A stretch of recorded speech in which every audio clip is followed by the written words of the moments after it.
Hey folks, we're going to get started in like 5 to 10 minutes. If you want, there's some food over there. Help yourself, grab a beer. Thanks for being here.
What's up, Fond du Lac? How's it going? Good. Well, my name is Kevin O'Reilly. I'm the executive director at FULU Foundation. FULU stands for Freedom from Unethical Limitations on Users, right? And I think that gets at part of the reason that we're all here today. That reason being that at some point we fell in love with technology. Raise your hand if you fell in love with technology at some point in your life. Absolutely. Well, that was not the question, so fair. We won't ask everybody that question, but yeah, I get it. What did you love about technology? Shout it out. GPS, right? Being able to get around in the real world. Access to knowledge, 100%. What was that? Yeah, absolutely. Share family photos, connect with your loved ones, for sure. Anybody else? Ham radio, tinkering, I love those things, right? Definitely that same feeling, playing games. That's actually something that I remember, right? I remember being like 12 years old, my mom waking me up at 2 a.m., not telling me why, but driving me out to wait in line out at Target to get the Xbox 360 when it first came out, right? And I was so stoked. I did have an awesome mom. I did, yes. Let the record show my mom rocked, yes. But yeah, right, like I was so excited, not just because I got to wake up at 2 a.m., but because, right, this was like a whole new world of play, right? And then, like folks are talking about creativity, tinkering, connecting with loved ones, right? Technology for a long time was just an unabashed kind of force for good, it felt like. But I think our relationship with technology has changed. So raise your hand again if you love technology less than you used to. Yeah, a lot of hands, right? It feels like these days, using technology comes with some sort of trade-off. Maybe you have to, in order to use your tech, you've got to give up your privacy about what you do online and how you move through the world, right? You have to give up your hard-earned pay, right? It feels like everything is a subscription now. You can't just buy something, pay for it once, and own it. You can't fix your stuff or get your stuff fixed where you want to, right? Whether it's because of repair restrictions or a lack of information or, because the manufacturer sent an over-the-air update that bricked your device. All these things are happening. As much as we may love our tech is no longer loving us back, and we don't think it should be that way, right? We think that we should be able to own our stuff, to control our stuff, to fix our stuff. And that's what we're here today. So we're going to be talking about the Digital Millennium Copyright Act. You folks familiar with the DMCA? Yeah. Do we like the DMCA? No. Not our favorite. Not our favorite. We're going to be talking about how this 28-year-old copyright law that was designed to stop piracy from CDs and DVDs has gotten out of control and kind of infringed upon our ownership rights. We're going to be talking a lot about vehicles today, which I'm really excited about. We've got Steve Panton from a bit of Wisconsin, as well as Caden Auerswald, who runs a repair and auto salvage shop. And then you're going to, of course, be hearing from Louis Rossman. And finally, every single one of you is going to be writing a postcard to your member of Congress. If you live here or around here, that's going to be Representative Glenn Grothman, who has been, taking some good steps on this. So with that, I actually want to invite up Cale Showman from Representative Grothman's office. He just wanted to say a few words.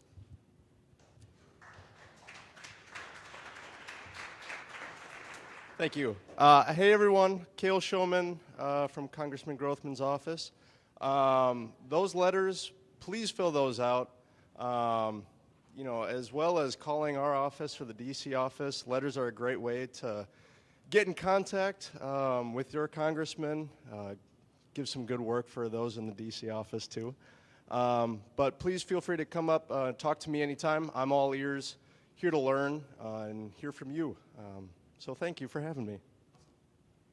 Thank you, Cale, and thank you really for being here. It means a lot. Okay, let's get things started. Steve, Caden, come on up and join me. We'll get started. How about a round of applause for Steve and Caden?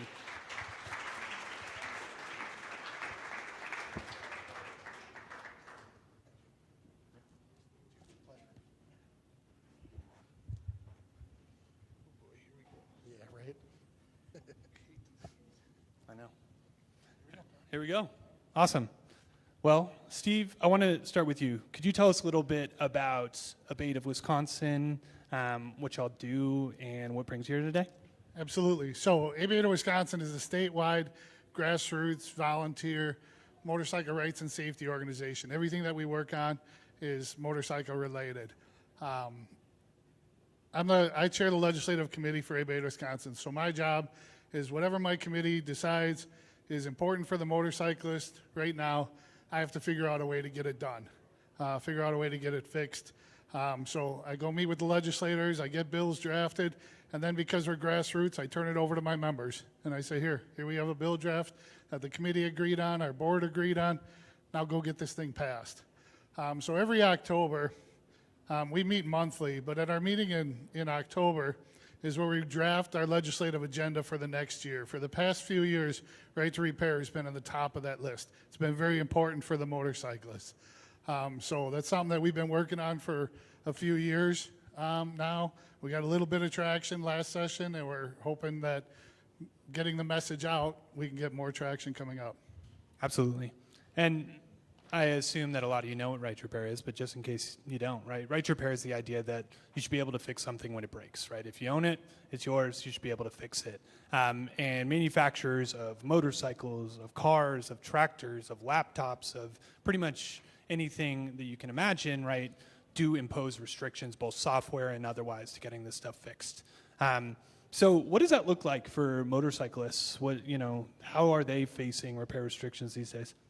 So what really got us involved in this is because we learned that some motorcycle dealerships are no longer fixing motorcycles that are more than 10 years old. They tell us, don't bring them into our shop. We won't change the oil on it. We won't put tires on it. If it's more than 10 years old, don't bring it into our shop. And we're starting to see that across the state. So who's going to fix it? Who's going to do it for us? Motorcycling, we have relationships with a lot of independent shops, but if the independent shops don't have the tools and technology to fix it, who's going to fix it? So that's why we got involved in it from the start. We see where it's coming. We see where technology is coming on a motorcycle. It's very advanced. We just want to make sure that, we spend a lot of time fixing our own motorcycles, but we need to have the tools and technology to do it. Absolutely. And you have a motorcycle yourself? Absolutely. I've been riding a motorcycle for 40 years. Love it. Love the freedom, love the brotherhood, sisterhood, love the sights, smells, sounds that you get on a motorcycle that you don't get in a car. Love it. What kind of bike do you have? How old is it? Is it older than 10 years? Yeah, it is. Yeah. When we came out with, we started working with this, there's a Harley dealership in Rice Lake that sent me an email and said, you have to focus on protecting the sale of the old parts. He said, if you have a motorcycle with a key and a carburetor, you break down on the side of the road, you can fix it. If you have a motorcycle with all electronics, you break down on the side of the road, you're done. So we have to watch that too. Absolutely. I think the software piece, right, has been consistent, and this is one of the reasons that at FULU we're campaigning to update the Digital Millennium Copyright Act, right, is when a manufacturer has a software tool, they can use digital locks to basically prevent anybody else from making certain repairs. They can make it so that they have a monopoly on the ability to create repair software, which puts them in this situation where your dealership says, no, don't do it. What do you do, right? Awesome. Could you tell just us a little bit about how repair modification, how does that fit into kind of the motorcycle culture and ethos and all those things? So I'm going to go back to motorcycling being kind of a brotherhood and a sisterhood. Motorcyclists always have the philosophy, we can take care of ourselves. When we go to meet with legislators in Washington, D.C. or in Madison, we walk in the room and most of them say, I know, just leave us alone. We like to take care of ourselves. We know what the motorcyclists need. If we come into a legislator's office, this is what we need. This is what motorcycling needs. We don't need you to draft legislation to help us. We'll tell you what we need. And that goes for the repair part too. There's nothing like getting a call from your friend saying, hey, my motorcycle's down. Can you come over and help me fix it? You go over there, you work on it. If it's something you guys can tackle, you do it. If it's not, you look for your independent shop. And if he's too busy, then you take it to the dealer. Or if you're comfortable with the dealer, you go right to the dealer. But again, it's being able to do it It's something that we pride ourselves on, is just taking care of our own stuff. Absolutely, yeah. I've got a terrible joke here, but you know they call it Zen in the art of motorcycle maintenance, not Zen in the art of calling your dealer. Very true. Yeah. Awesome. Caden, let's talk about 4 wheels instead of 2 wheels. So could you tell us a little bit about your business and the services you provide your customers and what y'all do? Yeah, absolutely. So I do auto salvage and auto repair. We specialize in Ram trucks. So I started 6 years ago. I had one that burned down on me. A personal vehicle that I had, I couldn't afford to lose it. And so I needed to recoup some money. And so I disassembled it, figured out I could part these out, started selling parts. Now I sell parts and I fix them. So we sell a ton of parts, just used parts off of vehicles. We do repairs. We work on mostly 2018 and older trucks. The new ones have a lot of software restrictions that we can't get through. So yeah, most of our business is auto salvage. We do service some local, it's usually fleets that come to me. They bought parts from me in the past, and then they figure out that they have no idea what they're doing. They have techs, you know, these are career diesel mechanics that have no idea how to repair these trucks, so they bring them to me. And so, yeah, that's the root of my business anyhow, so. Right on. Yeah, you just told me earlier that like he rose out of the flames, you know, like your car lit on fire, and that's how you started down this road, which I think is amazing. And when it comes to repair, right, you were telling me it wasn't just autos, right? You've been interested in repair and tinkering for a long time, right? Yeah, absolutely. So I actually started in computer repair. It's kind of how I got into this scheme as a whole, this whole organization. I used to work on computers. I just tinkered around as a kid. I probably started when I was 11. I'm 23 now, so that's 12 years ago. When I was 13 and 14, I started really just a very small business fixing computers on Facebook. You know, I'm advertising, trying to get people to bring me stuff. Didn't really know what I was doing, but I figured it out most of the time with help from guys like this here. So that's my background. Then I moved over, obviously, when the vehicle started on fire. So Yeah, that's amazing. And I think that's such an important thing to remember, right? Is like repair jobs are local jobs, right? When you've got to ship your device in, that's probably getting sent overseas, and all that value is not staying, you know, in your hometown. It's going somewhere else. But let's talk a little bit about repair, right? You mentioned the fact that you mostly service Ram trucks that are 2018 and older because of some of the software restrictions that you face. Could you tell us a little bit more about that? yeah, absolutely. So we work on primarily 2018 and older. We don't just service those. We do service new ones. The 2019 and newer vehicles from Stellantis, which is Fiat, Chrysler, Ram is a component of that, but it's not the only one. They are all locked down in the sense where in order to get into any module to do anything, whether you're going to reprogram something, you're going to calibrate something, you're going to replace a module, replace even some sensors, you need to get permission from the manufacturer. So you start out with either a dealer tool or a $10,000 top-of-the-line Snap-on scan tool. Through there, they will communicate with the dealer or with the manufacturer, and then the manufacturer will okay whatever you're going to do. And so that is very inconsistent, and so we can't guarantee service for 2019 and newer vehicles as a direct result. And unless you use gray market software to do it, there's no possible way to really get it done. So yeah, largely we do some service, but nothing very intensive because we can't guarantee a repair, and we have no way to verify that our repair worked. You know, you have to go in afterwards and verify, did what I just do, I just could charge a customer some money, can I be sure that I fixed it? And there's no way to go in and actually see that. So that's our biggest problem. Yeah, absolutely, right? And like this was not an issue 20 years ago, 30 years ago, 50 years ago, right? The manufacturer couldn't pull up to your shop and be like, hey, actually, and look over your shoulder and tell you how to do things, right? So, and you were mentioning some like the modules, the sensors. What kind of parts does this apply to? What percentage of repairs do our software involved in? Could you give us a little bit of a sense of that? Yeah, so almost every repair is going to be software involved immediately upon getting a vehicle in, unless it's something very obvious. You know, somebody has a flat tire, or they come in with a bearing you can hear making noise. You immediately plug a scan tool in, figure out what the computer says. Usually, even if there's not codes present, you don't see a light on the dash. There's going to be a fault somewhere that points you in a direction. So that's usually the start. You can read everything with relatively no issues with any basic scan tool. You can't clear any codes without permission from the manufacturer. And what does clearing a code do? So if you replace a component, let's say, very simple, a wheel speed sensor. I'm going to make it very easy. Vehicles have wheel speed sensors on all 4 wheels. They need to know how fast the car is going, so they count the rotations. They know the size of the tire. And yeah, so when you replace a wheel speed sensor, if you don't clear the code, you will have no way to see if it comes back. So when you want to verify your repair, you need to clear the code and then see, hey, does this actually come back? Is it telling me that there's still a fault there? Because you could have a wiring problem. It might not necessarily be the sensor. And you do your best to verify that you're not throwing parts at it, but your job still is to verify that what you're doing is correct. So the vast majority of repairs, whether it's a sensor or a module, I mean, everything is electronically controlled on the new vehicles. So vast majority of repairs require it. Yeah, absolutely. One of the stories we've heard at one of our other stops on this tour was about replacing a headlight, right?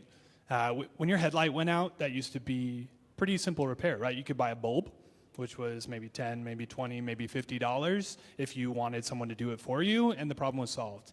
These days, you have to replace the entire module, right? The assembly, right? Yes, it'll be the full headlight assembly on many newer vehicles that you need to replace. This is really anything 2015 and newer that uses LEDs, and oftentimes there are thousands of dollars from the manufacturer. And on top of that, you got to take bumpers off. It's not very easy to do this. These can be, I mean, you can have a multi-$1,000 repair from a headlight failure. Which is just crazy. I remember when I first started driving, my headlight went out, and my dad was like, okay, go to the parts store, buy a part, and then I bought it, and the guy behind the counter, I was like, can you help me fix this? He's like, nope, go figure it out, right? That's not a thing anymore. You can't do that, right? And as much as you might want to try. I want to hear, there was one particular story about actually your dad, of all people, and his Ram 3500. Can you talk about that story? Yeah, so my dad, he's a contractor, and he bought a new 25 Ram 3500. I found him the deal. I went and picked it up for him in Alabama. And upon getting it back in the cold, he would have an emissions failure. These trucks have really complex emission systems, and one of the parts of that is DEF fluid. And so the DEF fluid needs to have a heater because it can't freeze in the cold. Well, every time it gets cold outside, the fluid would freeze, and he'd get faults related. One of the times he had a crack in the tank. He took it into the dealer repeatedly for the same failure. They would replace the same part every time, and I did speak to the technician that was working on it. It was their master tech, the Ram master tech. He's the guy to go to for the diesels. And what he said is, our software tells us what part to replace. It's under warranty, so we will replace that part. We will send you on your way. If you bring it back in with the same problem, they'll put the same part on it and send you on your way again. And the thing that sucks about this in particular, usually with vehicles, eventually when lemon law gets brought up, they'll start to actually diagnose and remedy it. But on vehicles that exceed 10,000 pounds in gross vehicle weight, which these commercial trucks do, there is no lemon law. And so, yeah, his option was to have it sit. I don't have the number in front of me, but I'm pretty confident. In the first 180 days, it sat for 131 days at the dealership. And he had several tow-ins to the dealership as well. They didn't pay any money. There was no remedy. So his near $100,000 truck was a brick for the majority of the first 6 months. The only person that could fix it was me. I spent time and figured out the problem because their techs were just unwilling. So the problem isn't just only that there's no independent repair, which there is largely no independent repair available. But on top of that, the dealers do not repair them properly, and oftentimes they don't fix them at all. Yeah. So 2 morals of the story, right? Big problems. The fact that your dad's truck sat at the dealer for 80% of the first 180 days that he had. And second of all, if you have a Ram truck, you need to come see Caden. He's the guy to talk to. So you talked, right, one thing that stuck out. That's a $100,000 car that's now a brick. Another area that this affects a lot is farmers and their agricultural equipment, right? Those, tractors, combines, those run a lot more than $100,000. So we actually have a video. Earlier in the tour, I was able to talk with Danny Wood, who is a farmer from Colorado. I worked closely with Danny when we were able to get the country's first and only agricultural right to repair law passed in the state of Colorado back in 2023. So he's got a story to demonstrate what this issue is like for him.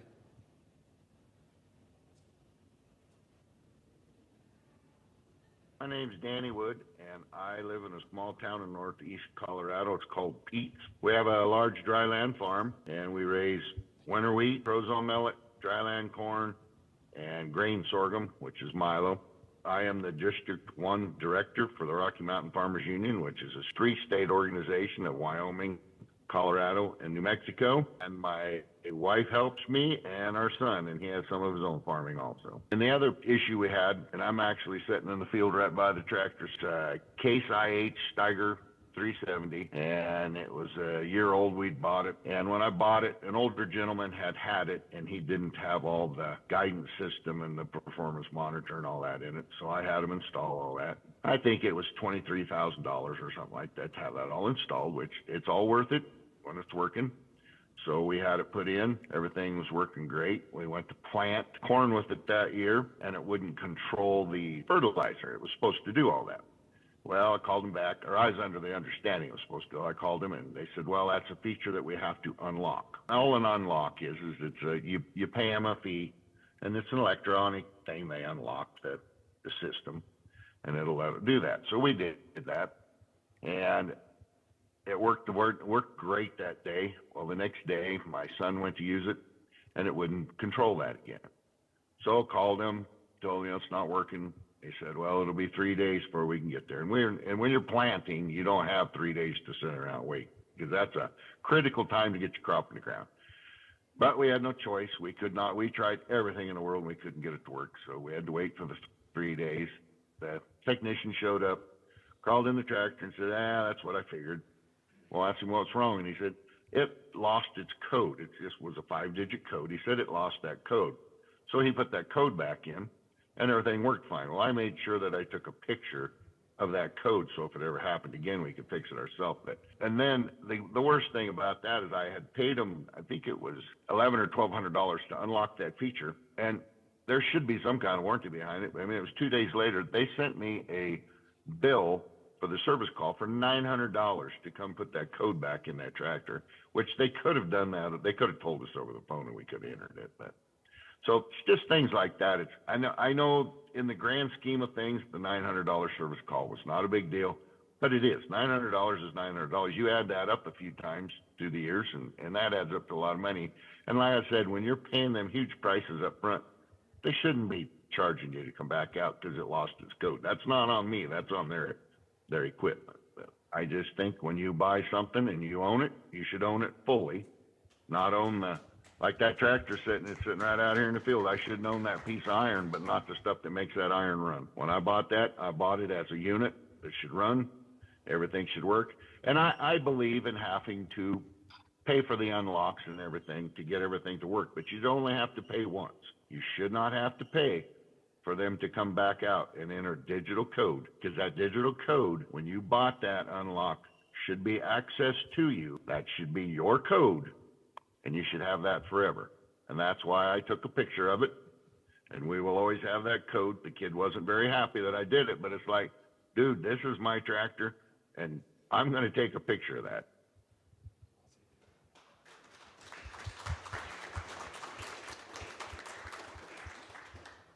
If you ask me, Danny's an American hero, right? That's exactly right. When you buy something, you should own the whole part of it, not just the iron, the software that makes it run. So because of Section 1201 of the Digital Millennium Copyright Act, right, if Danny had the wherewithal to go in and try and figure out what the problem was and hack around that code, he would be a copyright criminal. More importantly, for normies like myself, right, I can't go in and hack my own tractor, but somebody could make a tool for me to do that. You make a tool like that, you're a copyright criminal. And so we're going to be talking about the Freedom to Fix Act. That is one of our priority bills at FULU. That's what we're going to be writing about. But what the Freedom to Fix Act would do would make it so that circumventing a digital lock for the purposes of repair, maintenance, and cybersecurity research would no longer be a crime. Curious to hear your guys' thoughts hearing that, Danny's story, and just generally, your thoughts on right to repair and this kind of issue. Well, I think that's something that's going to be a problem is if the dealer's the only one that can fix it, the time it's going to take to get it fixed, If you're, on a motorcycle trip going across country or something, you break down, you go to a dealership, you have to wait a month before they can even get to it. That's going to be a problem. If you have a larger independent network of people that can work on it, you have more choices, more ability to take it, get it fixed, and get back on the road. So I think that's something that we really have to watch, something we really have to pay attention to is how long is it taking for these dealers to make these repairs. Yeah, I'd like to add, I see that exact issue where you have manufacturer codes where they have to enter. We see that on the trucks also. We see the same issue in a different industry. It's definitely going to be a problem. We have people that run these trucks. Sometimes it's utility companies where they have a fleet. Sometimes it's owner-operators that haul cargo, and they'll come in with some benign issue like that. So it'll absolutely be a problem. The time frame is the biggest thing. They don't have very long to plant. They certainly don't have very long to go harvest the crops either, and that can be a problem too. So. And there's been research done, right, that American farmers lose $4.2 billion every single year to repair restrictions, right? In part because of the monopolized service, so the dealer can charge more for labor, but also because of lost crop and lost value of crop.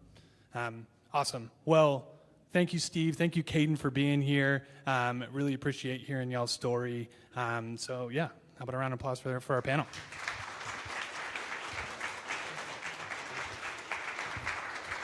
One more thing I do have to mention. Yeah, of course. Thank you, Caden. Steve and the team at ABATE are in the process of preparing for next year's state legislative session. They have a survey that they are trying to better understand what repair is costing, the repair restrictions that folks are facing. So if you're interested in helping out Steve, please make sure to find him. He's got a QR code for you. Awesome. Well, with that, let's talk more about the DMCA, and there's only one person that really should talk about the DMCA, that's Louis Rossman, so let's give it up for Louis.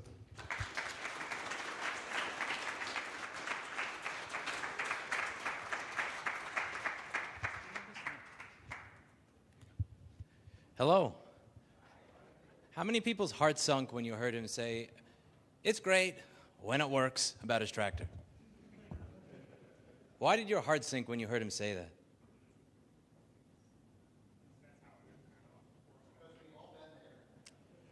There's a different type of computer bug that used to happen 10 or 20 or 30 years ago. When you kicked your printer or punched it off of a desk, it was because of an accident, a mistake. There was an issue with the contacts for the printer ink were not connecting to the printer properly. There was some sort of bug in it being able to detect new cartridges. It wasn't something that was intentional.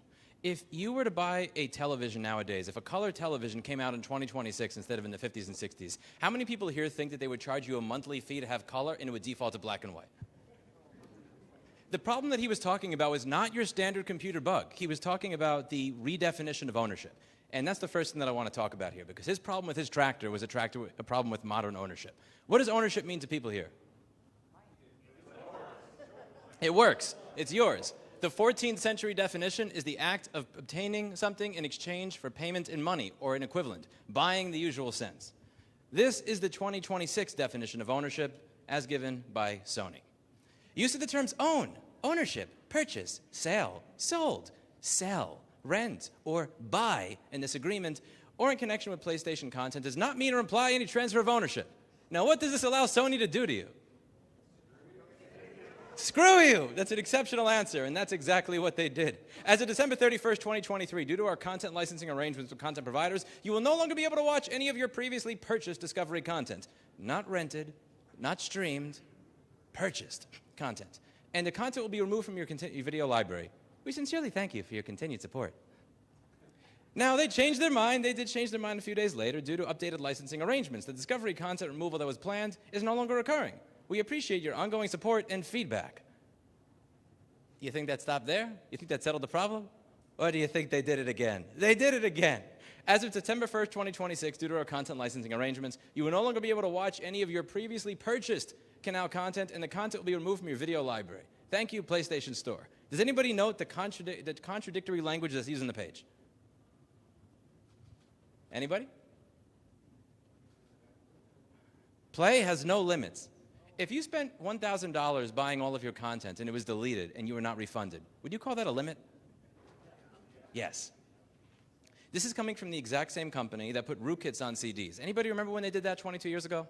This is actually kind of predictable. What they did back in the day, for those of you who weren't paying attention back then, in 2004, if you bought a CD from one of their record labels and you put it in your Windows XP computer, it would install a rootkit on that computer that would be essentially a virus. It actually allowed malware to get installed on people's PCs that was completely separate from Sony. They did this because they did not want people ripping their legally purchased CD that they paid $20 for and putting it on their legally purchased $600 MP3 player. How many people here have a car that has remote start? How many people here would want to pay a monthly subscription fee to have their car's remote start work?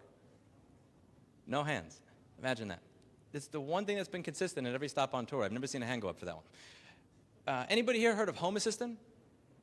Home Assistant is something that allows you to use your Internet of Things connected devices, whether it's your car, your thermostat, your solar panels, or anything else, and control it from your phone with an open source application.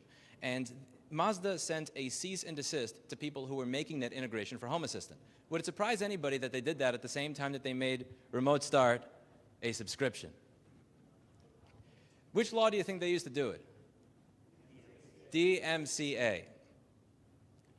Another word that used to have a meaning, lifetime. What does lifetime mean to people here? You guys seem more interested in the 14th century definition of the word, but here is the modern definition of the word. Product warranty update for HPE Aruba networking products. To simplify and standardize our warranty experience, effective January 15th, all HPE Aruba networking products will be covered by the lifetime warranty will now move to a limited lifetime warranty, and their definition of lifetime is 5 years. How many people here had to buy textbooks for college? How many people here still own their textbooks that they bought for college? Lots of old people in the room tonight. This is what happens when you buy a textbook now. Right now, it's $62.99 for a 180-day license, $80-something for a one-year license, or $109.99 for a lifetime license, because now textbooks are digital. How long do you think lifetime is for your textbook? None of you have said forever, so I feel the pessimism here. Products labeled as lifetime typically mean 5 years of online access and permanent downloads to a supported device. But the supported devices are supported temporarily, so there is no such thing as permanence. And that's in their own terms of service. This not only applies to textbooks, but books in general. How many people here have ever purchased a book for an Amazon Kindle or off of their store? Me too, I fell for this before. When you bought it, there were many books that you could buy where they actually said that you could download them. The author and publisher have provided this ebook to you without digital rights management applied so that you can enjoy reading it on your personal devices. And then they sent out this notice that said the download and transfer via USB option will no longer be available, which means that you could have purchased a book, and if you cannot download a copy of it, what does that allow them to do? Screw you. Okay, a little bit more specific. Take it away. Okay, that's one thing they could do. What else can they do? They can revise it, and they have done both. The first book that they were known widespread for taking off of the store and taking out of people's accounts was 1984. Very fitting. And they've also edited many of Roald Dahl's books. Now, I can understand somebody that says, listen, man, I don't like the content in this particular book. That's why you make a second edition. You do not edit the first edition, because if you edit the first edition and you cannot download a copy of it, then you never even know why it was you were editing it to begin with. How many people here have kids? How many people here have purchased a baby monitor for their kids? How much money did you spend, approximately? Guess. 70 bucks? What else? Okay, we'll stick with 70. If you spend $400 in a baby monitor, how long would you expect it to work for? Forever. At least two babies. 2 babies. Now imagine if only one baby in. They said, why am I seeing this? Activate membership. My $400 baby monitor has locked previously free features behind a monthly subscription. You have to pay $10 a month to make it work. This can happen because the device connects to the internet. And as long as it connects to the internet in 2026, that means that you don't actually own it. One of my personal favorites, somebody had a wheelchair. Old wheelchair went 8 kilometers an hour. New wheelchair goes about 5 or 6 kilometers an hour. And they realized that they can go 8 kilometers an hour if they want in their new wheelchair for a small fee. Now, this company actually had the QR codes on the motors for all the information that was necessary to be able to make an unlock. So this person actually unlocked it and then released the code for everybody to see so that catching the bus would no longer be a subscription. And because this person did that in Europe, not in the United States, they didn't break any laws. In the United States, if there was a donate button on that page that showed everybody how to catch the bus, then you would actually be breaking federal copyright law. It's one thing when this stuff applies to a TV show, a baby monitor, a book. I'm not saying it's okay, it's still bad. But this has even been a problem with pipe leak sensors. How many people here have a pipe leak sensor somewhere in their house? Would you consider it a problem if it said it was going to stop working in December 2027, but then they shut it off in July of 2026? Yeah. What are some things that could happen as a result of that? Let's say you go on vacation. Water everywhere, destroyed home. And one of my personal favorites is when the vice president of Connected Company Development, by the way, is that, just before I finish that, is that not a little bit creepy that car companies have a vice president of Connected Company Development? The interior of your car is where you can do whatever you want by yourself. To say that I'm selling the screen to play a commercial, I don't see it. It's a private space. But because the car connects to the internet, less than 1 year later, they can put a Spider-Man ad inside of a car that you paid $80,000 for. The one that broke my brain is a company called Future Home. They're a company in Norway that makes a lot of smart home devices, like smart thermostats and boilers, stuff like that. And they went bankrupt. And after they went bankrupt, this device started to cost $117 a year if you wanted it to work. Now, what do you call a piece of software that, when somebody remotely installs it on your computer, stops things from working until you pay them? Malware. Ransomware. Ransomware. Now, if somebody in this room were to go up to your computer and make it work the way that it did before, what would you call that? Repair? Repair. Okay, repair. Let's go repair. What do you think the owner of the company called it when I suggested that people come out with a way to fix those thermostats so that they work the way they did before, without having to pay it? Illegal hacking. It is regrettable that we now must spend time and resources strengthening the security of a sought-after service, rather than further developing functionality for the benefit of our customers. He calls it illegal hacking. So I thought back to when I was doing these board repair videos back in the day. I would show the schematic on the screen, and a lot of people got started in repair because of this. I would get emails every single day from people that said, I fixed something that I couldn't afford to replace. The Apple Store said it would be $2,000, and someplace local fixed it for $200 after watching your videos. From people that said that they started their careers. I used to work in Walmart making $7 an hour, and now I make $80,000 or $90,000 a year in my house just doing this for people on eBay. And I felt really good about the fact that the stuff that I was doing was actually helping people. There was one problem, though. The schematic says something on it. It says, Notice of Proprietary Property, Apple Inc. The information contained herein is the proprietary property of Apple Inc. The possessor agrees to the following: to maintain this document in confidence, not to reproduce or copy it, not to reveal or publish it in whole or in part. And I was publishing these documents in part of the repair video on a YouTube channel with about 2 million subscribers. And at some point, Apple's law firm calls me. I get a call from Kilpatrick & Townsend, July 1st, 2016. And they said that they love my videos, but, and whether it's your personal life, whether it's business, or relationship, anything else, everything before the but doesn't matter. Do you think they really love my videos? They didn't really like my videos. And they said, we love everything here, but this little part from 50 seconds to a minute, is there a way you could just kind of like remove that? I'm like, yeah, but that's the part where I show everybody where the fuse is that they need to replace so that the trackpad and keyboard works again. That would kind of defeat the purpose of it. And I hire a lawyer, and the lawyer says, Louis, you're in luck. They don't want to sue you. They don't want to prosecute you. All they want you to do is delete your videos. If you can just do that, we can all go on our way. And I said, no. And he says, what?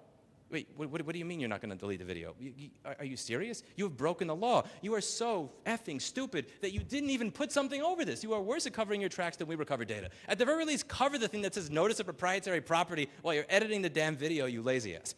And I said, no, if they want to do that, then they can file a DMCA claim, and they can put in writing that we don't want people to know where the fuse is in our products because that would allow us to fix it. That would allow them to fix it. I never heard from them again. To this day, I patiently await the reply. How many people here find it fun when they get a legal notice or a cease and desist or somebody tries to sue them?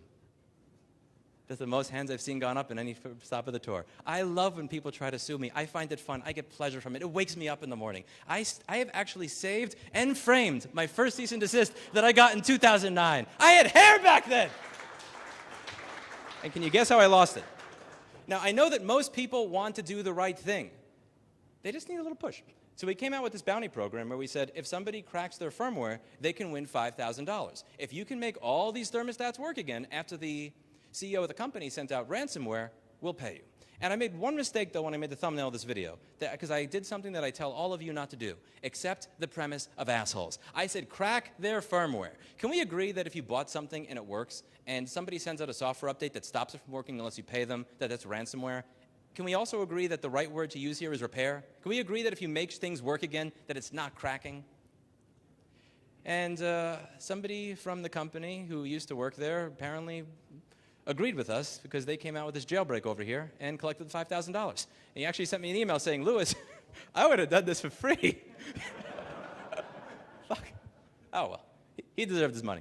So we became known as a group of people that pays bounties to fix products, even if fixing these products breaks the law. And it started to draw awareness to the fact that you can actually break the law by fixing something. How many people here have a Nest thermostat or know somebody with a Nest thermostat? What's the expiration date of your Nest thermostat? When is its end of life? When is it supposed to stop working?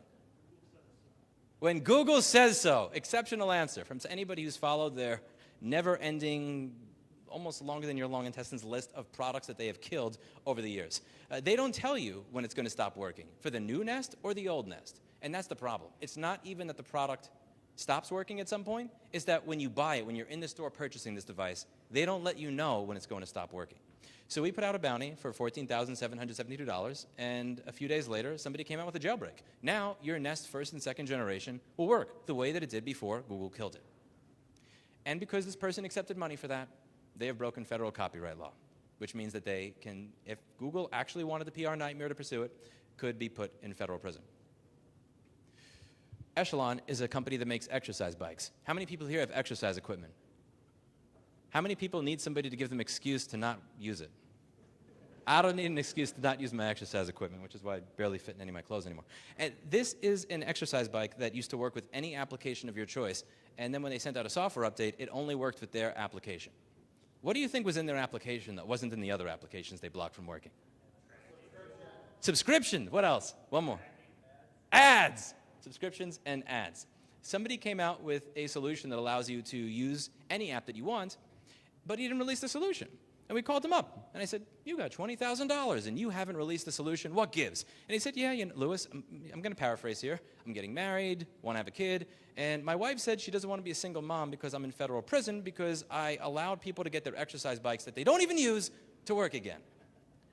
Point taken. Point taken. And I don't blame him.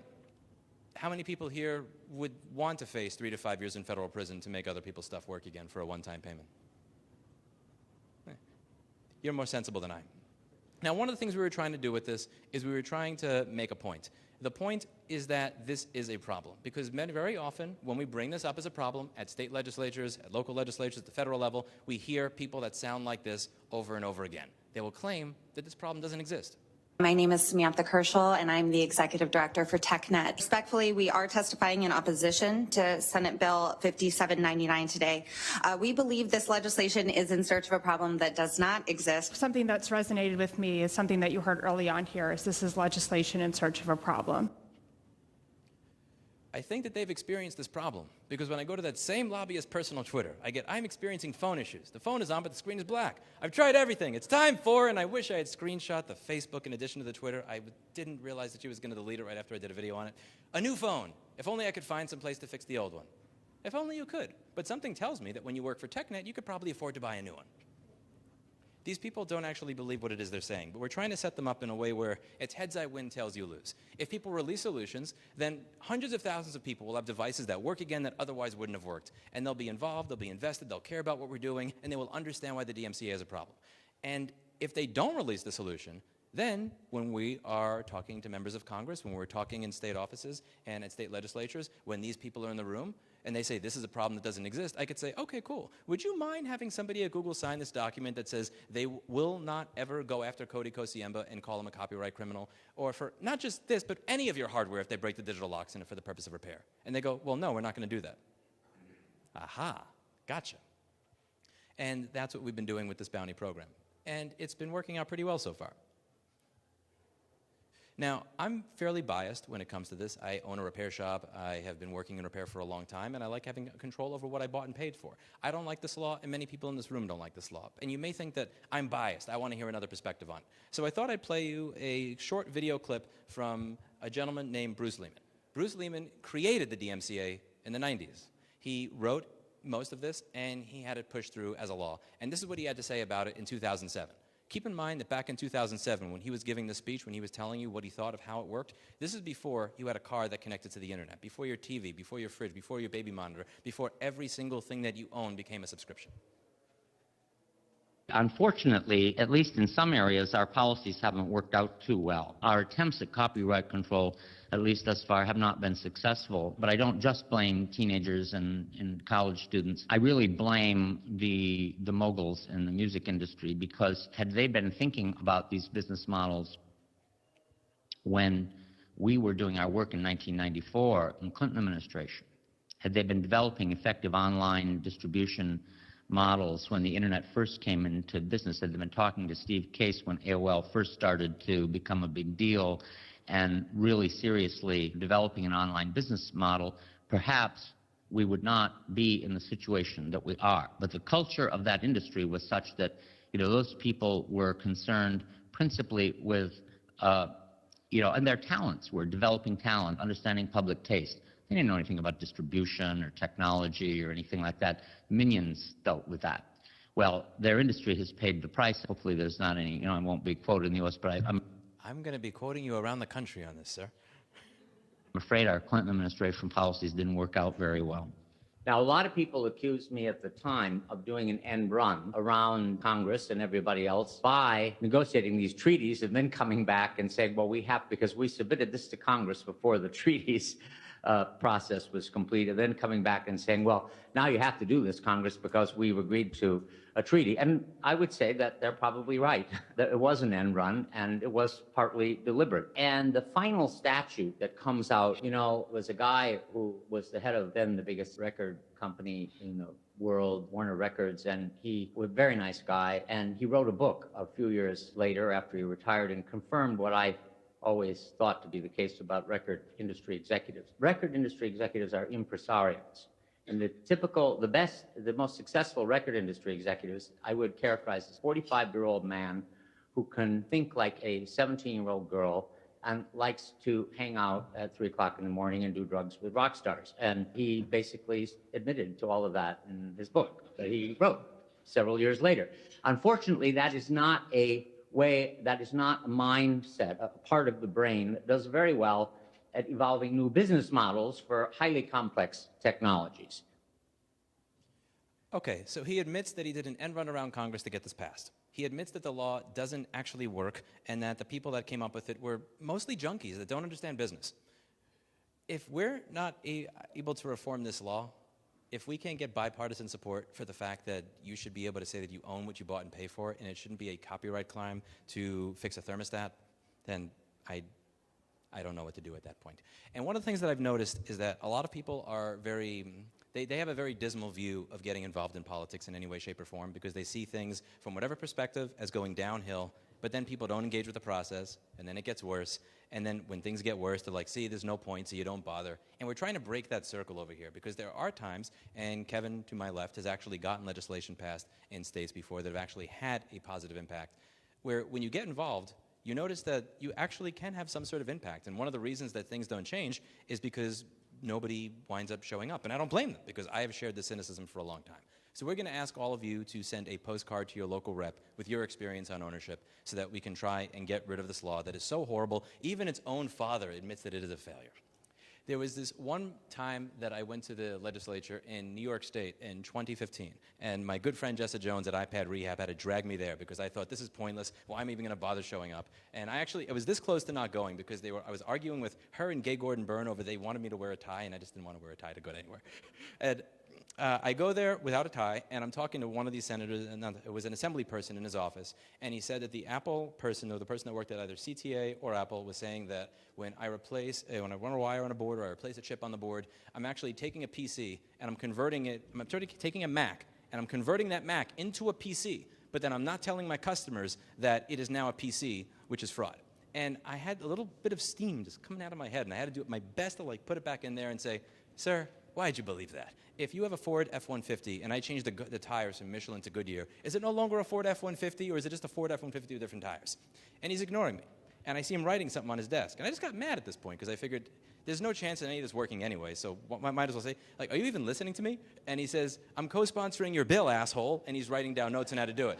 And that was the moment that I realized the person who was talking all this stuff, dressed in a proper suit, understood the law, had 30 years of experience, was a professional lobbyist, looked him up online, was making over $200,000 to $300,000 a year, and here I showed up dressed like a schmuck. All I had to do was show up. Everybody thinks that showing up is pointless, so nobody shows up, and then the people who actually do show up are the people saying that when you replace a fuse on a MacBook motherboard, you've converted into a PC and committed fraud. Are you all open to signing a postcard for me today? If not from me, in exchange for free food. All right, thank you very much.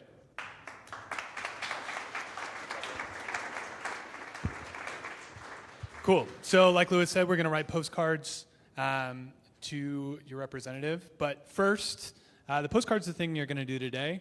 Unfortunately, I hate to share it with you, we are not going to win today. So this is where you're going to find out what to do tomorrow, next week, next month, next year. So if everybody would pull out their phones, this QR code takes us to our Zulip server. For folks not familiar with Zulip, it is like an open source Discord. Basically, this is where we'll be updating y'all about the latest in the campaign, what's happening, what you can do to take action. I also want to say this is not just for us to talk to you, this is for you to talk to us, right? We are not experiencing everything ourselves, right? So we want to hear about the restrictions that you're facing, the frustrations you're having, as well as just the bullshit that you're having to deal with. So that is where you can do this. So we'll put this up later if you haven't done it yet, but please do join our Zulip. And now, does everybody have a postcard? Does anybody not have a postcard? Raise your hand if you don't have a postcard. Great. I'm going to try to limit it to like 3 more uses of the word postcard. But here's what you're going to do, right? So we've got the steps here. You're going to address it to your member of Congress. We have stickers, right, for Representative Glenn Grothman, who I think will be many of your members. But if not, let us know. We've got a link actually at the QR code. You can look up your own rep. But importantly, you're going to share a story about why repair, why ownership matters to you, right? I think if you talk to Kale, who's here from Rep. Grothman's office, they got all sorts of emails that are form letters, and those are important and have their place, but when you're able to put an actual story and personalize it, that goes a lot further. You're going to talk about the need to reform the DMCA. You're going to encourage Representative Grothman to support the freedom to fix, and then you're going to sign your name with your sign it with your name and your address, right? Your address is important because it shows either A, you're a constituent, and so you're one of his voters, and that's a big deal. And if not, that at least you're in state or you're nearby, rather than some carpetbagger who's making his way across the country, not pointing any fingers here. So, finally, when you're done, what you're going to do is you're going to take it, there's a black bin over here. And just as a little thank you, we're actually going to be doing a raffle later. We'll be pulling from the postcards, and whoever wins gets one of our posters signed by Louis. So, after we're done writing, hang out, say hi to Louis, say hi to me, grab a beer, grab some food. Would love to meet you, appreciate you being here. Let's go change this law. Thanks, guys.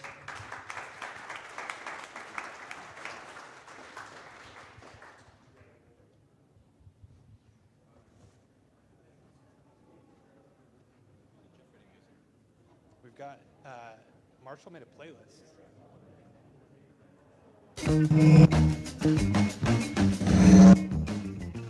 Express yourself. Express yourself. You don't never need help from nobody else. All you got to do now, express yourself.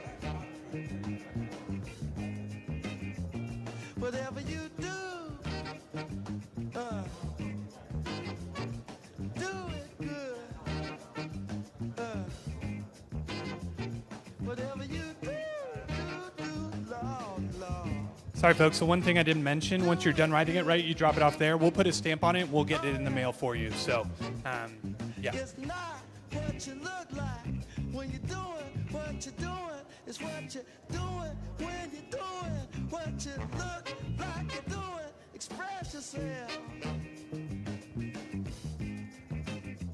Express yourself.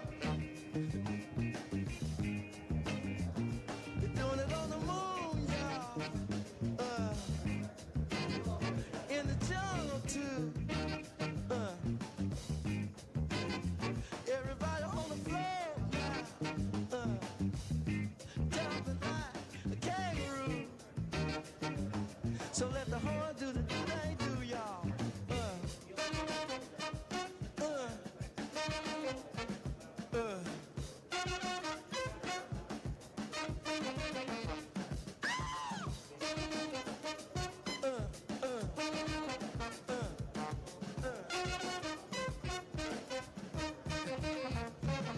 Some people have everything and other people don't.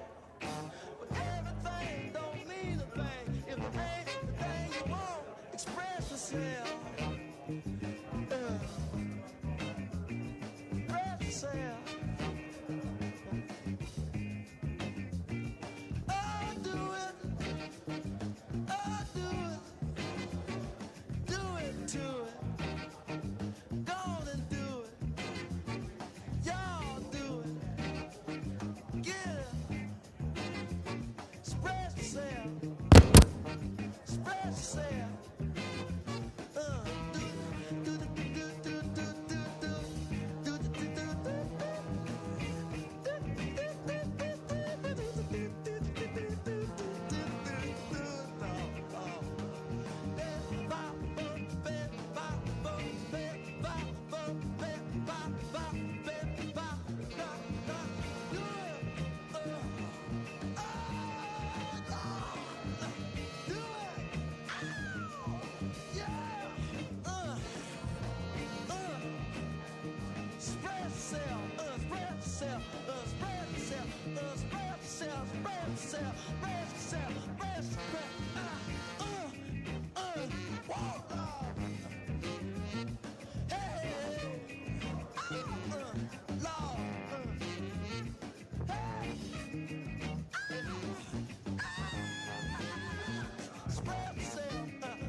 Look at all the people fighting for the same side.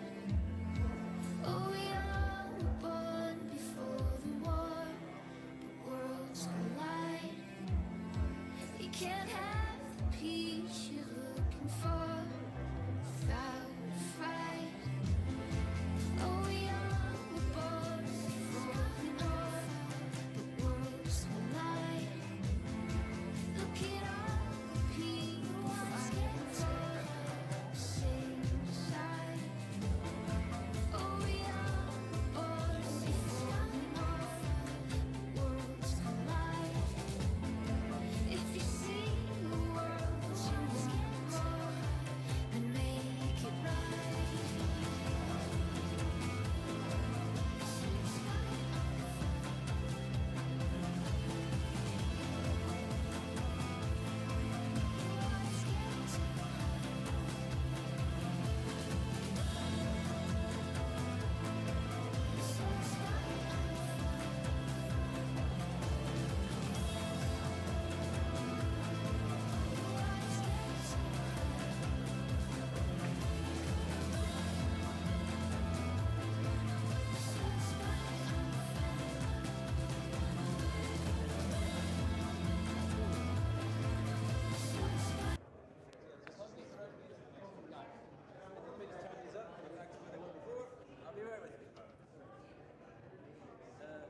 And unplug my wireless thing from the mixer because I'm going to turn this up. I'll be with you in 5 seconds. No worries. Hello, test 1, 2,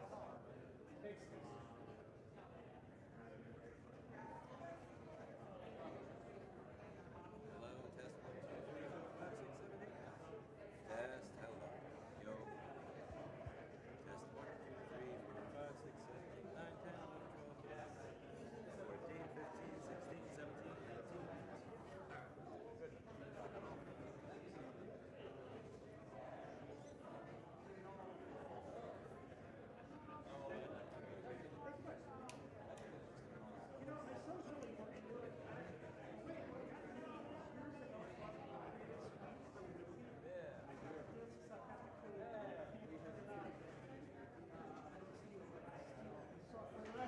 16, 17, 18. When they turn on the deactivation servers, when they say, well, a lot of companies will say no reason to say this, that it costs money to keep the servers running, nobody uses it anymore. That's your problem. You made the software connect to a service. You own yourself. I'm not. You made this problem. And one of the things that I used to be really bad at back in the day was understanding that other people's problems are not yours. Take problems from my lab with Steve, my first manager, was exceptional at is teaching me around this thing. Some things are not our problem. Okay, cool. It is an offline path. So you don't want to do that. Okay.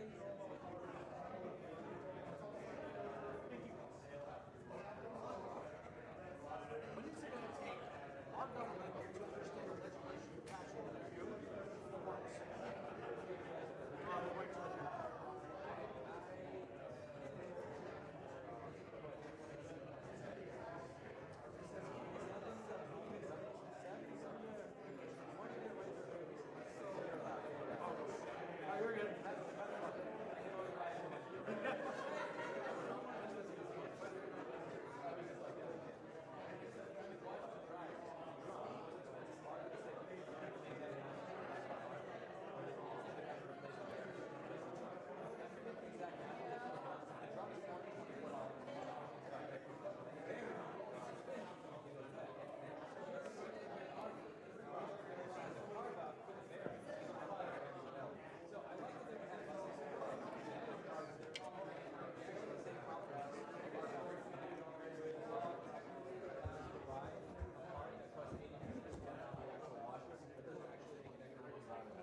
on the thing with Nintendo, because they're changing it so you can change the battery life. When does that make it to the States? Is there Nintendo eventually going to come in over?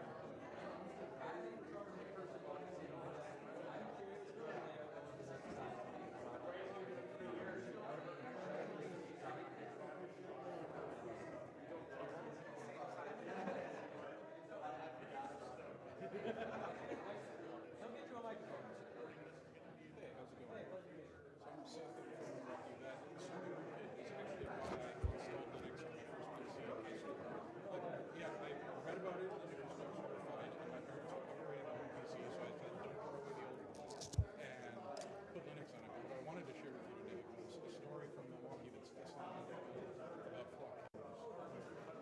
in Milwaukee, right near the airport, there's a gun range called Eagle Sports Range. And about a month and a half ago, there's just some random account on TikTok that posted it was a girl complaining there were flock cameras at every entrance in the parking lot of this gun range.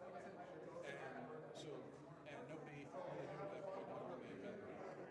So within 2 weeks, though, the flock cameras went down because local media started publishing an article about it. And the reason I want to share this story is two things. Is one, it was just some random TikToker who did it, not an influencer, not someone looking to get big off of it. This is what it was. But that was enough to get rid of the bar. And the second part, which is just as important, is that the cameras, the flock cameras there, not the city of Milwaukee, not Milwaukee County, the gun range had a contract with flock that they said in these news articles as a response, they said was for security to prevent people from trying to steal guns in the city, which sounds reasonable, but if flock is doing this in Milwaukee, they're doing it everywhere, which is to say, going to local businesses saying, hey, we'll put up security cameras, probably a lot less than you have to spend as a business on your own, and adding to their network. So I'll drop a link in the Zoom tonight with some of the local stories about it, but it's a new way they're pushing these cameras everywhere, and it's going to look attractive to any business that wants to save a little bit of money here and there.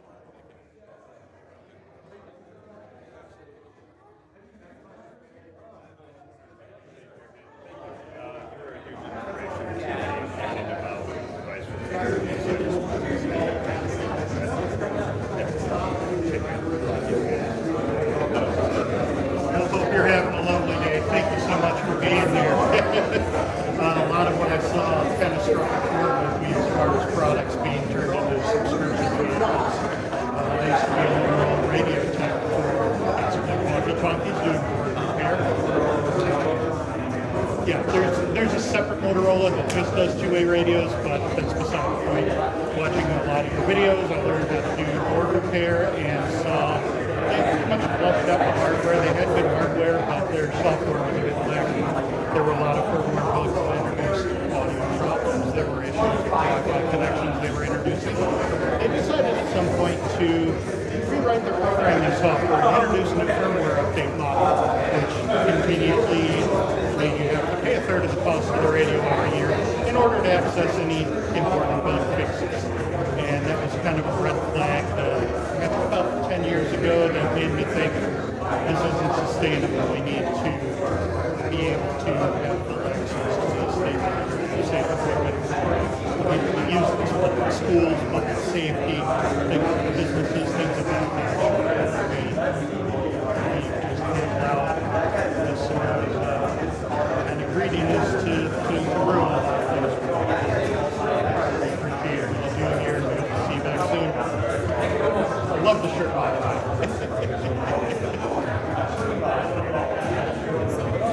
So cool to meet you. I kind of got started watching your content. Like, stuff happened with the cameras and shit. I had an A1 for a little bit, and I saw your videos and everybody else's videos, and I was like, because I left it back home, and I immediately called my mom, and I was like, do not, when you're using it, be very careful, maybe just don't even use it at all. And as soon as I saw that stuff, I started getting a little more conscious about what I'm using and stuff.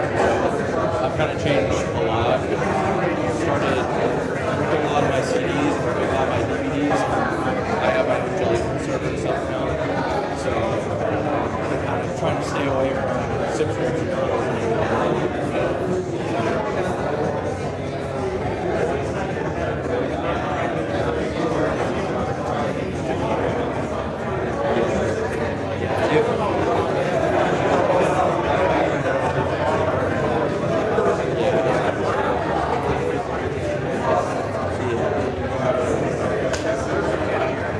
Because I ran into, I was working some stuff for the Jellyfin server, and I ran into a problem, and it took me like an hour to fix. And I was like, we were trying to watch like a movie, me and my roommates, and it was just like, it was a big inconvenience, but I was like, I personally enjoy that a lot better, having the media, being able to work it, having the kind of convenience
Lewis?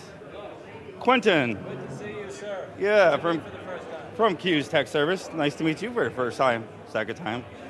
But yeah, I appreciate what you're doing for the community and everything, you know. Thank you for being an awesome commenter over the past 13 years and being on YouTube. Yeah, I mean, I've been. To the phone call from you know who. Who's that? You know who. Oh yeah, yep. Yes. That's a red on their website. Yeah. No, Jessica Jones, she's awesome, and you know the repair community shouldn't have to deal with some people like that, you know, in shady business. You know, trying What's the to. name of your company? He's run a consistently honest and proper repair place for over at least a decade. Q's Tech Service. Everybody about you. Where do they find you? Racine, Wisconsin, small town, but it's starting to get big with the data servers. Now they're adding another data server.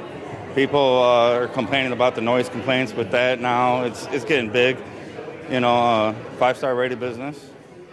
So I've been in business is almost probably the last 10, 11 years.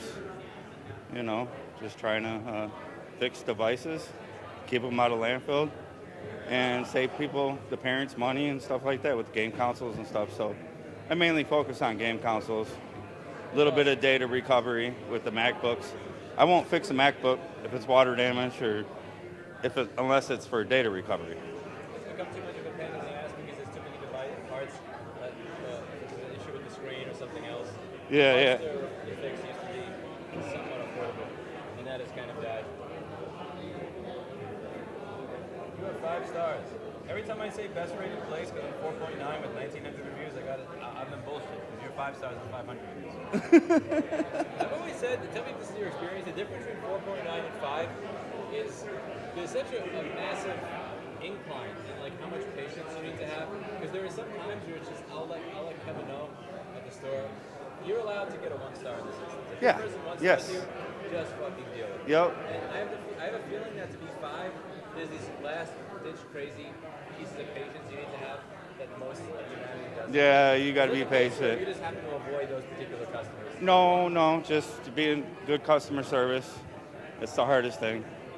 And you got to deal with every different type of. Commend you, sir. I appreciate that. You have a better. I appreciate You that. earned it. Yeah, I appreciate that. Can I get a signature? Absolutely. Right here. Let me see if I can fold this down.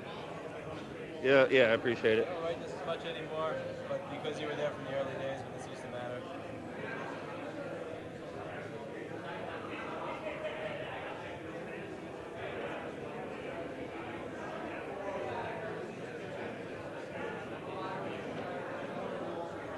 I appreciate it, Lewis.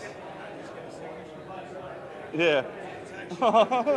Yeah, he's baby tech, so Lewis. Same thing? Oh, whatever.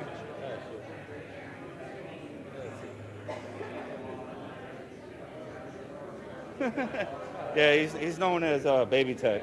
Here, hold it. Awesome. But I appreciate what you've done for the repair community. Now the right to own. Now there's a thing you need to look into. Why is this guy leaking the GTA, the new release? I don't know anything about that. I kind of want to learn what is going on there. Tell me. Hell. What is wrong?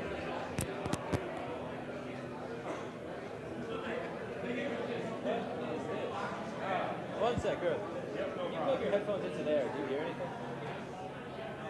My microphone is in there. Do you hear anything? That one? That's 1, 2. That's 1, 2.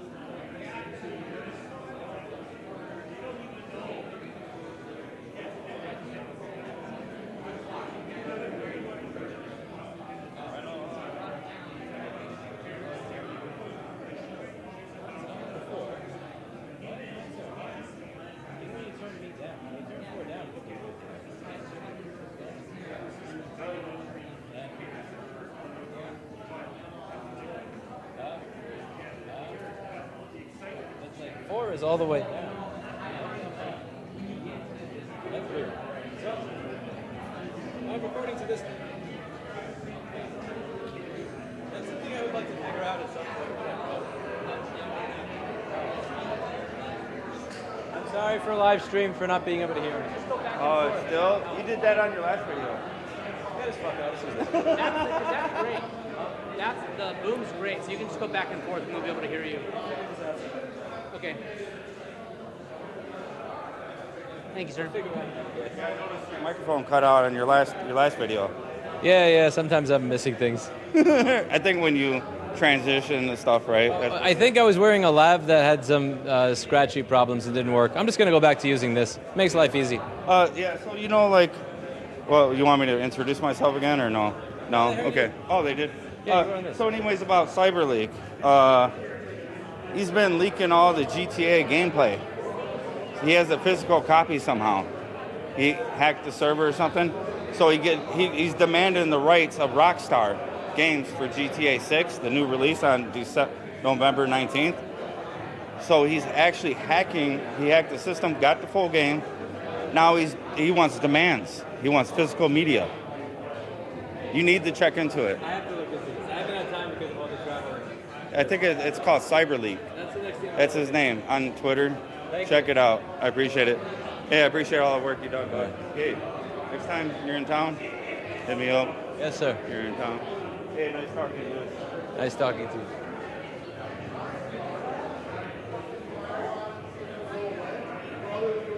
Good. You see the movie character? Did you see the movie character?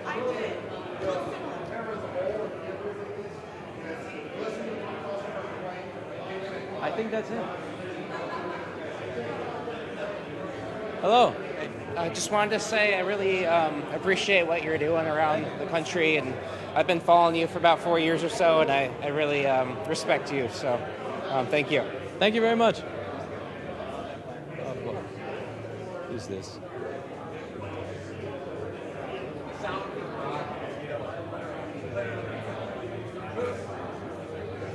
Hello.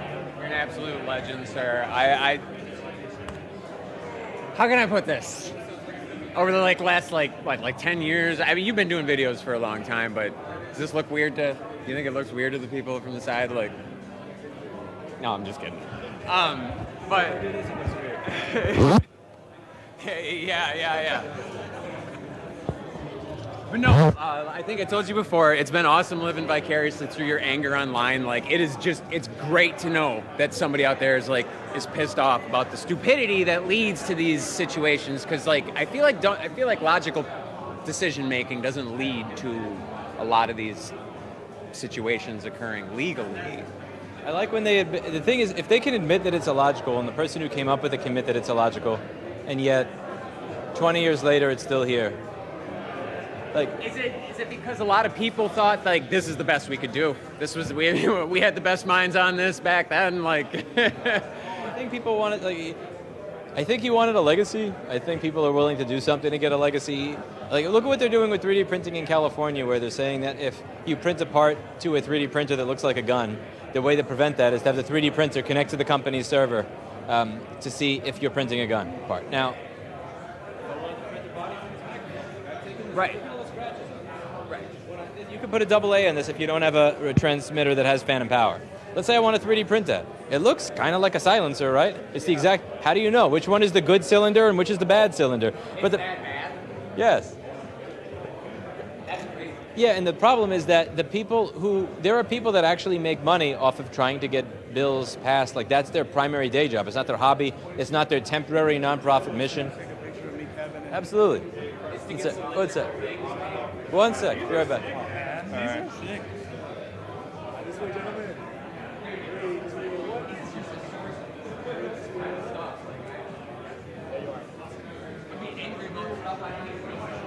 It's there are a lot of people whose job it is to just continuously get bills passed, and once they actually solve a problem in one place, it's well, shit, I need a new problem or else I stop getting my funding. And that organization gets something like $40 to $80 million a year.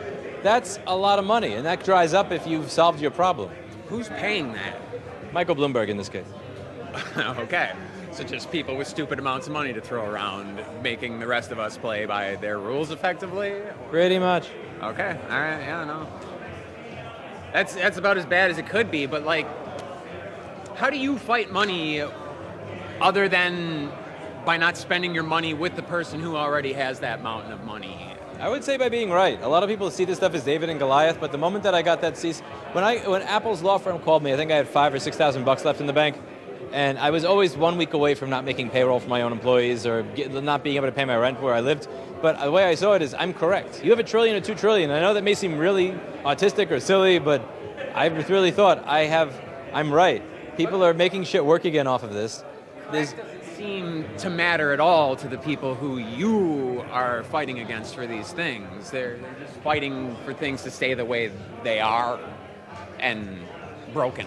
I think about the long term. I really do believe in the long term, that after the short term of aggravation and misery, like the long tail is going to be people recognizing this stuff and fighting back against it. Like all throughout, every time I read history, there's always this like period of things getting worse. People try to make it better. It's like worse, and then it kind of like, it then just like levels off after something happens.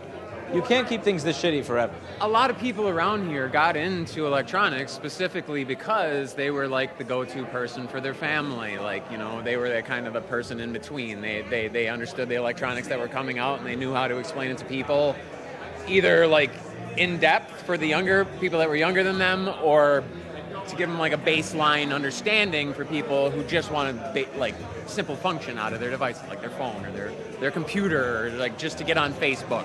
You know, like set up their favorites bar or something so that all they had to do was click 1 or 2 buttons to get there.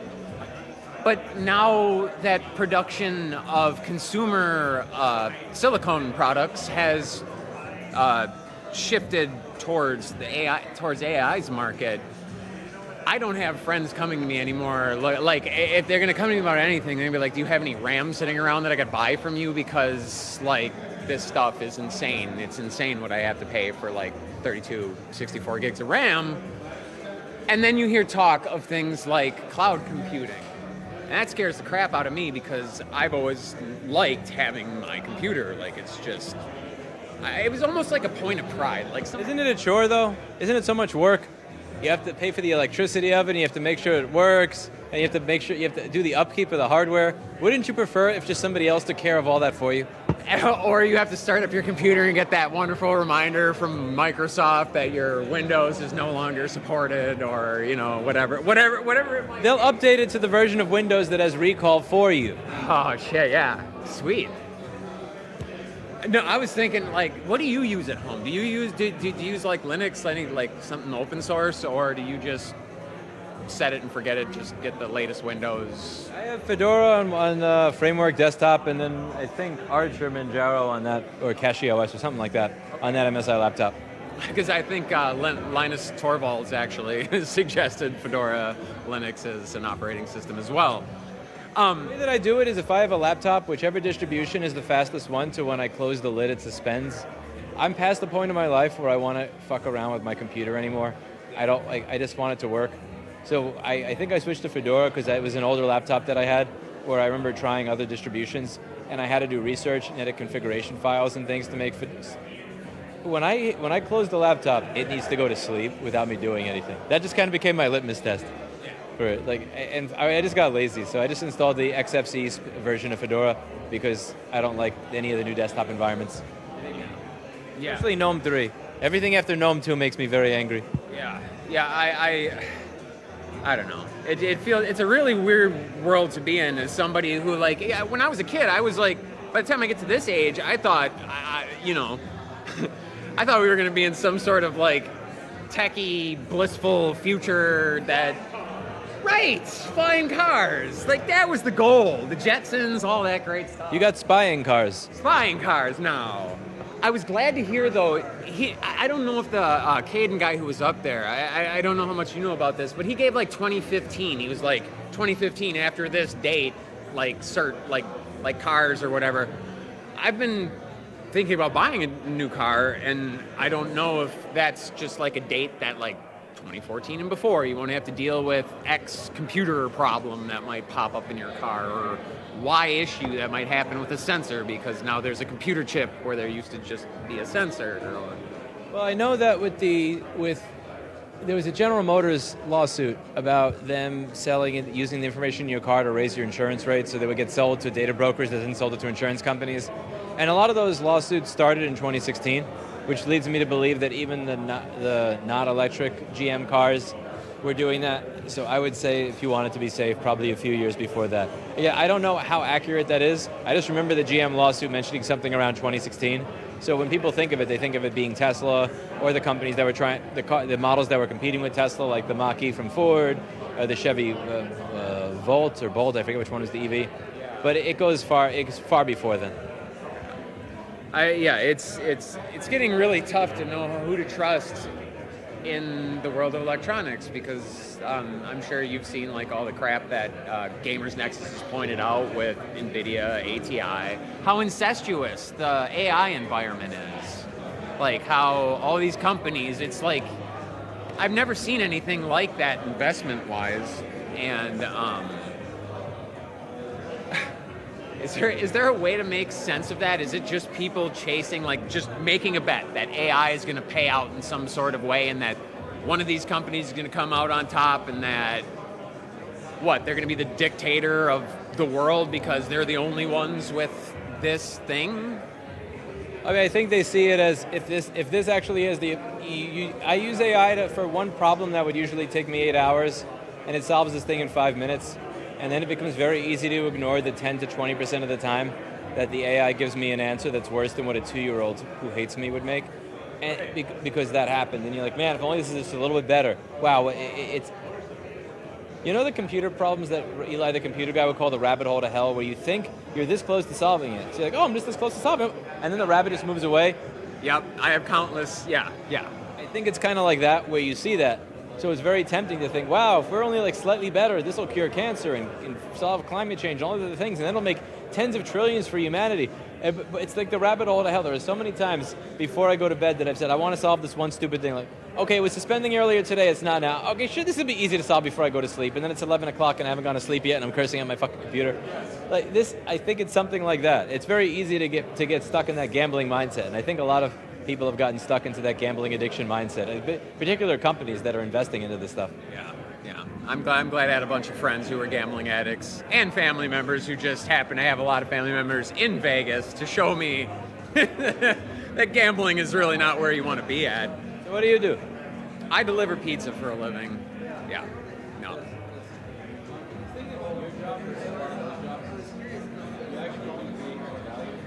Like what you actually do create more value. Like I've joked that Rawson Repair Group is more, thank you.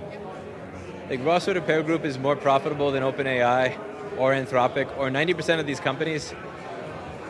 Literally. Because like if much more profitable, right? Like you by delivering somebody a pizza and then paying you, you've provided value to an individual and you've spent less resources than they gave you to provide that value, which is just something that's been completely lost in the modern economy, where most companies don't make money. Like Twitter lost $100 million a year, every fucking year. And there's one year where they made, I think, 900 million, but they lost $1 billion the next year.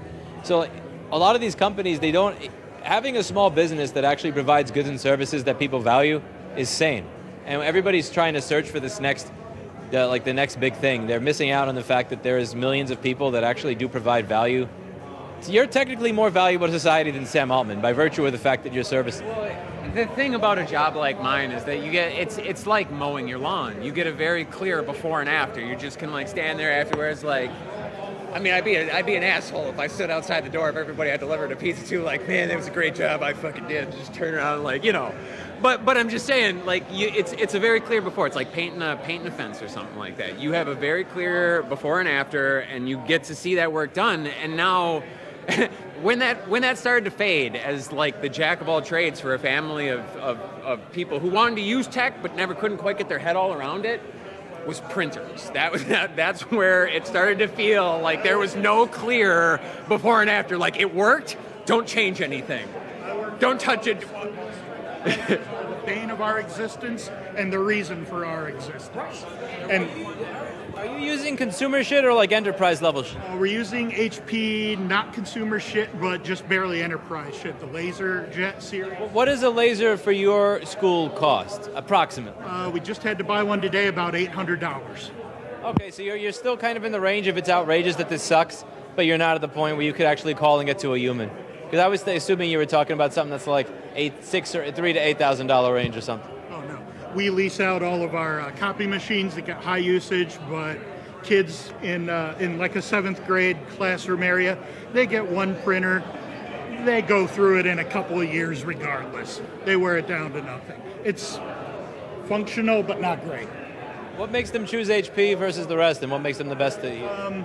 The company we lease things from gives us a little bit of a price break on HP equipment. We have HP laptops, ProBooks, and we go through a different company for Chromebooks. We're trying to get more over to Chromebooks than anything and start to divest ourselves of printers a bit.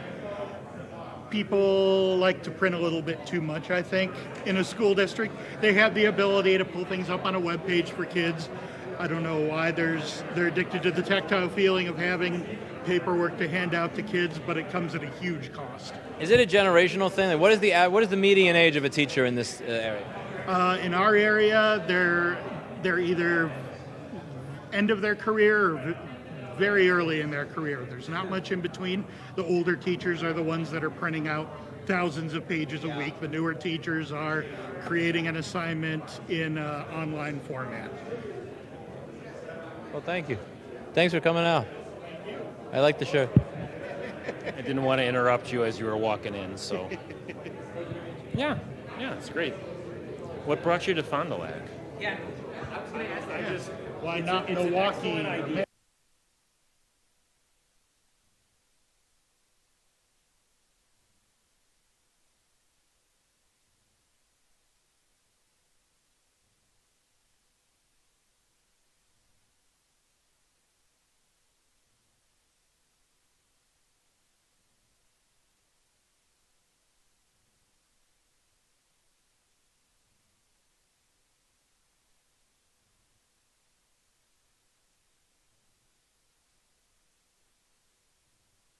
That guy that Trump has basically spending money willy-nilly to push his agenda. I just wanted to say hi.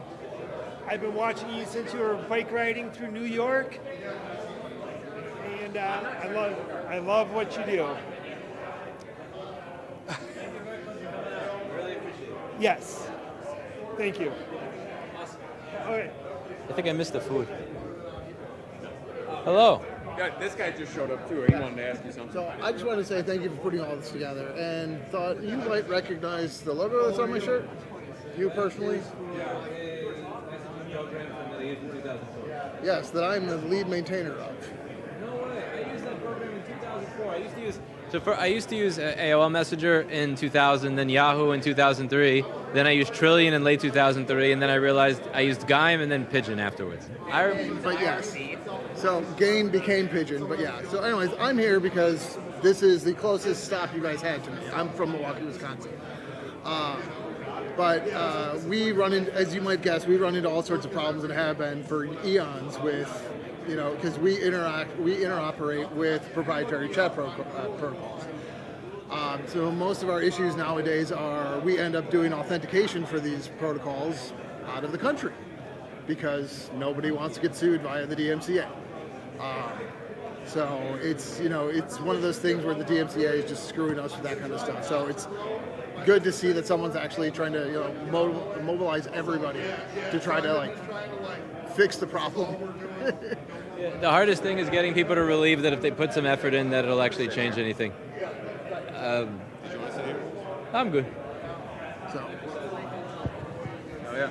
I like this thing because it does look like you have been putting that exercise equipment to good use, though. Man, you might have sold yourself a little short there. That's what I'm using the shirt.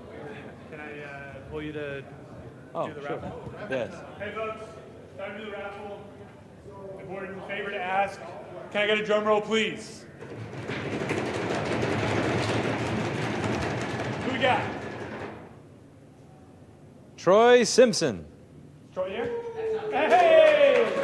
Wait, okay, first, you need to do a facial scan. I need your ID for age verification. We're going to upload this to Persona. We're just going to make sure that it's... Oh, fuck him. No, here, that's one you want to give him. Oh, we want this. that. Yes, here you go. Oh, yeah, definitely take that. Thank you. Yeah, thank you. Close the song. Here, folks, we've got 15 minutes, so say hi, but then we've got to let these good people go. So thank you again for being here. It means the world to us. Yeah, we'll see you in the Zula.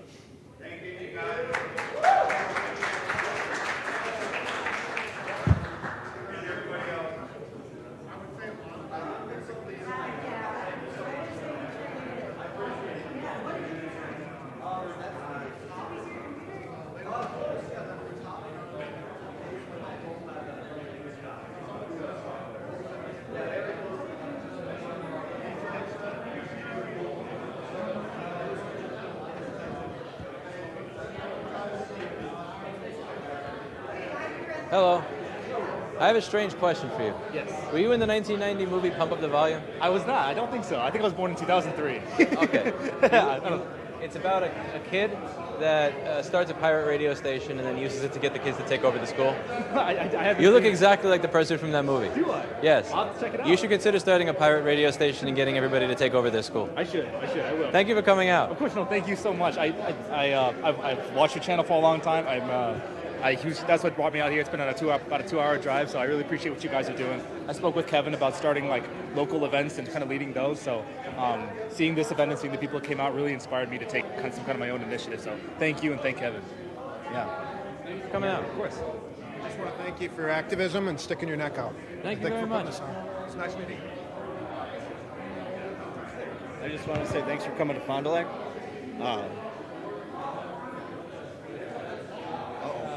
Can you? I'm not keeping you from No worries. something, am No, just something you're standing in front of it. Oh. Pump up the volume. 1990. Pump up the volume. Look it up. I mean, this is a compliment. That movie, somebody made me watch. I was dating somebody that made me watch that movie because they said, look, you may feel like there's something related to your YouTube channel when you watch that, and the whole kid taking this. It was. No, I just want to say you were a big inspiration for me because I fix flashlights and I build flashlights. So I even got one of your hot air stations too. Oh, cool. I remember when I used to be able to sell those. Yeah. Back before tariffs went to 40%, 100%, 10%, 100%, 10%. I actually bought that the same day that video dropped when you were with Steve at your house talking about the tariffs. So I was like, oh, I better go on there and get it. So I bought that from your store. That's so cool. Thank you. So yeah, We extended the warranty on it, so if you ever have a problem with it, we'll replace it for free. Oh, well, hot damn. I actually kept a few set aside just in case something happened after we stopped selling them. That have been sitting there just waiting for other people's stuff to die. Well, it's been great. So I cannot pull a Samsung and just give people a refund for the current market value. Yeah, right. Well, thank you for coming out. Thank you so much. Yeah, Hi. Hello, pleasure to meet you. Just want to meet you. Say I appreciate everything you're doing. Keep kicking ass out there. Sticking it to the man, so to speak. Try to repair all my own shit myself, so stuff like this is important. Yeah, glad to be of support. Have a good night.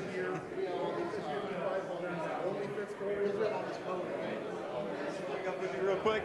Absolutely. So, is it all right with you? I don't think we're in a good, proper setting. Could we do the classic, the middle finger under the arm? That's my absolute favorite.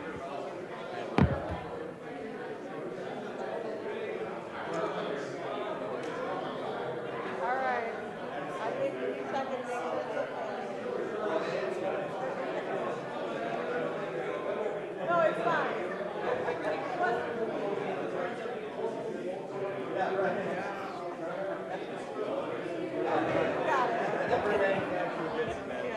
Thank you so much. Thank you. Yeah, appreciate what you do, man. You have a good Thank you one. so much. He's not from Pump Up the Volume. He's not. I asked if he was the actor. I also realized that 36 years have passed since then, and the chances of him looking the same were really low. But if it was him, I'd want to know what his anti-aging theory is. I just want to say it's nice to meet you, Pleasure. and I appreciate what you do. And this is my son. Pleasure to meet you. Nice. Yeah. Yeah. Have a good one. Thank you. I'm in the same boat. I just want to shake your hand. Pleasure I've to been meet watching you since Macro Repairs as well. How's Mr. Clinton doing? Slightly better since his medication and new food.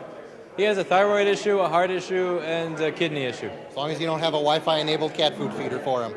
Or a Wi-Fi enabled litter box. Oh boy, yeah. Those were I've heard crazy. about those. Good. It was a pleasure meeting you. Yeah. I'm glad you came somewhere local where I could attend. Thank you.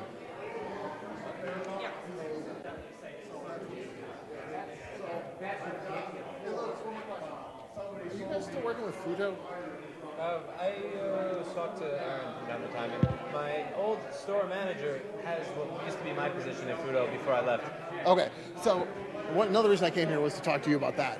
I was just wondering if you have any recommendations on how to go about like looking for grants, stuff like that. Because Pigeon being an open source project, it's all volunteer run. We don't make any money because we're also interacting with proprietary stuff. What is it primarily focusing on now? Like, is it still just like what it was 20 years ago, or is there any new stuff? We're still doing. So the part of the problem is all of the API and everything was developed in a different world of chat, right? Slack changed everything. You get so like.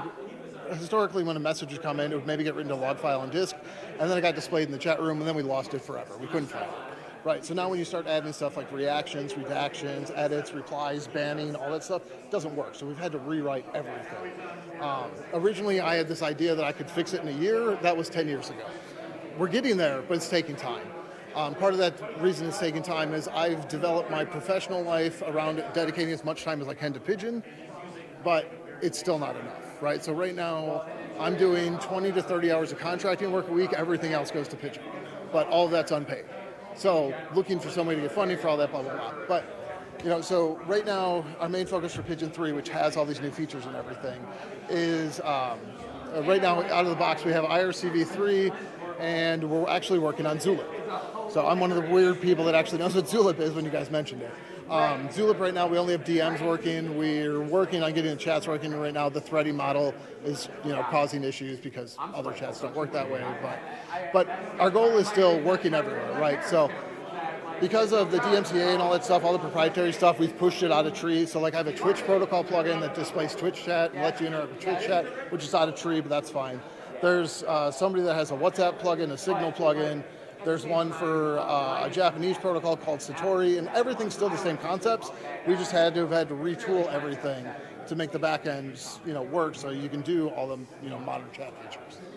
So, yeah, that's, why we're looking for funding. And I was like, Lewis was with Futo, now he's with FULU. I don't know if he's still there or not. I So. quit a year and a half ago. Okay, you quit what? I quit in January of 2025. Really? Okay. Pleasure meeting you. Likewise.